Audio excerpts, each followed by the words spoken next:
இறை வார்த்தையில் இணைவோம், நம் ஆன்மீகத்தை பலப்படுத்துவோம்.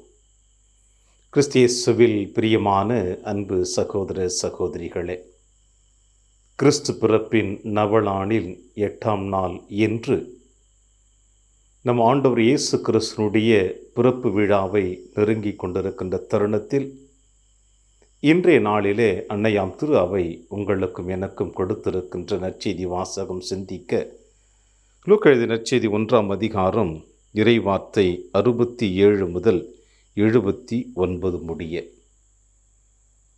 ஒரு மனிதனுடைய வாழ்க்கையில் எதிர்பார்ப்புகள் என்பது யதார்த்தம்தான். தன் வாழ்வில் எதிர்பார்க்கின்ற எல்லாமே கிடைத்துவிட்டால் அதில் எப்பொழுதுமே மனிதன் நிறைவை காணுவான். ஆனால் நம்முடைய அன்றாட வாழ்விலே எதிர்பார்ப்புகள் பல நேரங்களில் கிடைத்தாலும் இன்னும் கொஞ்சம் அதிகமாக கிடைக்காதா என்ற ஆசையோடு தான் நாம் இருக்கிறோம். அப்படி கிடைக்காவிட்டாலும் அது நிறைவேறவில்லையே என்ற மன வருத்தமும் நமக்கு இருக்கின்றது. அந்த வரிசையில் பார்க்கின்ற பொழுது செக்கரியா, எலிசபெத்து இவர்களுடைய வாழ்விலே எல்லாம் அவர்களுக்கு நிறைவான ஆசீர்வாதமாகத்தான் இருந்தது. ஆனால் ஒரே ஒரு குறை, அதுவும் ஒரு மிகப்பெரிய குறையாகத்தான் இருந்தது. பொருள் இல்லை என்றால், உணவு இல்லை என்றால், உறங்க உறைவிடம் இல்லை என்றால் இந்த சமுதாயம் ஒரு சில நேரங்களிலே ஏளனமாக பேசக்கூட மாட்டார்கள். ஒரு பார்வையோடு சென்று விடுவார்கள்.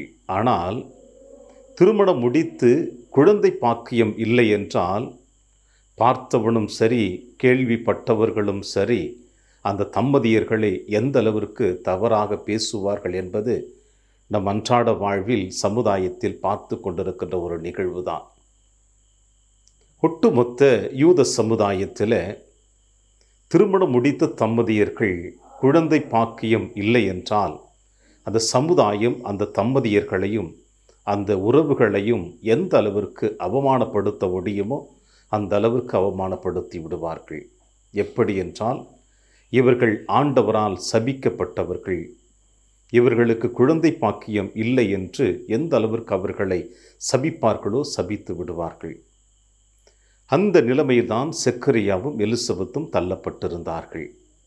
மன உளைச்சல், வேதனை, மன வருத்தம், கவலைகள், கண்ணீர், இப்படி பல சூழ்நிலைகளுக்கு மத்தியிலே இந்த தம்பதியர்கள் வாழ்ந்து கொண்டிருந்தாலும் இறைவன் மீது ஆழமான நம்பிக்கை வைத்திருந்தார்கள். அதற்கு கிடைத்த ஒரு அற்புதமான பரிசுதான் திருமுழுக்கு யோவானுடைய பிறப்பின் நிகழ்வு. ஆக நம்பிக்கை ஒன்று இங்கே செக்கரியாவுக்கும் எலிசபெத்துக்கும் ஆசீர்வாதமாக அமைந்திருக்கிறது. இரண்டாவது, இந்த ஆசீர்வாதம் எப்படி வெளிப்படுத்தப்படுகிறது என்றால், எந்த அளவிற்கு செக்கரியா இறைவன் மீது நம்பிக்கை வைத்திருந்தாரோ அந்த நம்பிக்கை திருமுழுக்கு யோவானுடைய பிறப்பின் வழியாக கொடுக்கப்பட்டிருந்தாலும் அந்த குழந்தையினுடைய எதிர்கால வாழ்வு எப்படிப்பட்டதாக இருக்கும் என்பதை இறைவன் அந்த குழந்தையினுடைய தந்தைக்கு வெளிப்படுத்துவதையும், அந்த தந்தை தன்னுடைய குழந்தையினுடைய எதிர்கால வாழ்வு இறையாட்சி பணிக்காக அவர் தன்னை எப்படி ஈடுபடுத்தி கொள்ளப் போகிறார் என்பதைத்தான் செக்கரியாவினுடைய புகழ்ச்சி பாடல் இன்று நமக்கு கொடுக்கப்பட்டிருக்கின்றது. இஸ்ரேலின் கடவுளாகி ஆண்டவர் போற்றவும், ஏனெனில் அவர் தம் மக்களை தேடி வந்து விடுவித்துள்ளார் என்றும் சொல்லுகிறார். இங்கே செக்கரியா அழகாக சொல்லுவார், குழந்தாய், நீ உன்னத கடவுளின் நிறைவாக்கினர் எனப்படுவாய், ஏனெனில் பாவ மன்னிப்பால் வரும் மீட்பை அவர் தம் மக்களுக்கு அறிவித்து ஆண்டவருக்கான வழியை செம்மைப்படுத்த அவர் முன்னே செல்வாய் என்று இங்கே செக்கரியா தன் குழந்தையினுடைய எதிர்கால வாழ்வை பற்றி தெள்ளத் தெளிவாக சொல்லுகிறார். இது எதை குறிக்கிறது பிரியமான சகோதர சகோதரிகளே? ஒரு மனிதன் எந்த அளவிற்கு இறைவன் மீது ஆழமான நம்பிக்கை வைத்திருக்கிறார் என்பதை, அந்த நம்பிக்கையின் வெளிப்பாடாக இறைவன் அவருக்கு அந்த குழந்தை பாக்கியத்தை கொடுத்தாலும் அந்த குழந்தை எப்படிப்பட்டதாக இருக்க போகிறது என்பதை தந்தைக்கு இறைவன் வெளிப்படுத்தியதை தந்தை தன் மகன் குழந்தை பருவத்தில் தன் கரங்களில் ஏந்தி அந்த குழந்தை பற்றி பெருமையாக சொல்லுகிறார்.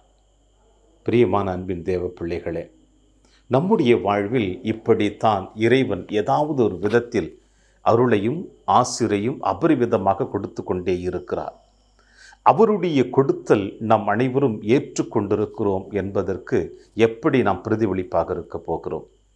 சக்கரையா, எலிசபெத்து இறைவனால் ஆசீர்வதிக்கப்பட்டதை உணர்ந்தவர்களாக அந்த ஆசீர்வாதத்தை ஏற்றுக்கொள்ளுகின்ற பொழுது அந்த ஆசீர்வாதம் எப்படிப்பட்டதாக இருக்க போகிறது என்பதை குழந்தையினுடைய தந்தைக்கு இறைவன் வெளிப்படுத்தியதை தந்தை தன் மகனுக்கு சொல்லுகிறார். நீர் ஆண்டவருடைய பாதையை செம்மைப்படுத்த போகிறாய் என்று. திருமுழுக்கு யோவானுக்கு மட்டுமல்ல, இறைவனுடைய சாயலாக பிறந்திருக்கின்ற உங்களுக்கும் எனக்கும் இப்படிப்பட்ட கடமைகள் கொடுக்கப்பட்டுதான் இருக்கின்றன.